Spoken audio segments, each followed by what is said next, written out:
Rail স্টেশনে মোট 16 জন Bangladeshi national গ্রেপ্তার হয়েছে।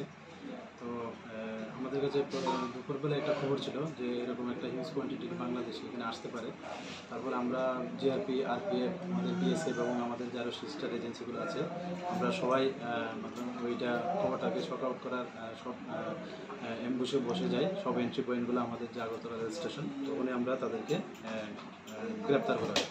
তো এই নিয়ে আমাদের আগরতলা জিআরপি থানাতে একটা মামলা হয় তাদের এগেনস্টে, কারণ তারা অবৈধভাবে ভারতে প্রবেশ করে।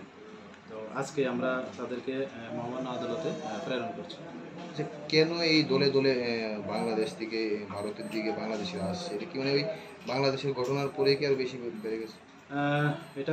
এটাও হতে পারে, কিন্তু এরকম তো আরও আমরা আগেও এরকম গ্রেপ্তার করেছি। তো যাই হোক, আমরা এটা নিয়ে একটা মামলা নিয়েছি, দেখি তদন্ততে আরও কি বেরিয়ে আসে এটা থেকে। আগেরগুলার থেকে তদন্ত কি বেরিয়েছে, তারা কি কারণে কেন কোন দিকে আসছে বাংলাদেশ থেকে ইন্ডিয়া?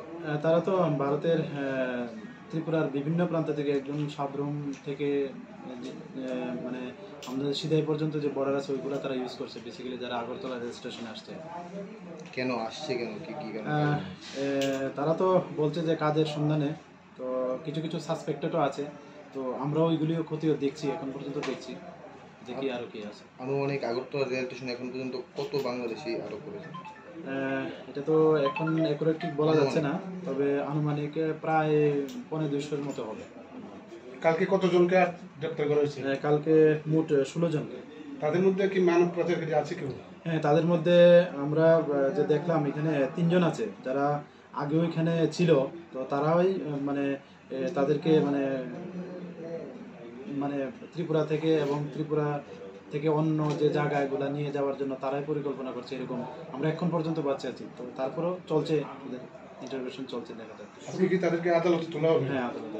কতজন মহিলা? এখানের মধ্যে টোটাল 16 জনের মধ্যে 3 জন মহিলা, বাকি সবাই পুরুষ। টাউটও আছে নাকি? হ্যাঁ, এখানের মধ্যে 3 জন, তারা বিডি টাউটে।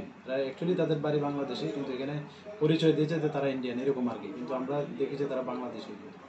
ওদের কাছে কোনো পেপারস পাওয়া গেছে? হ্যাঁ, তাদের কাছে বাংলাদেশের যে পরিচয়পত্র কিছু ডকুমেন্ট পাওয়া গেছে।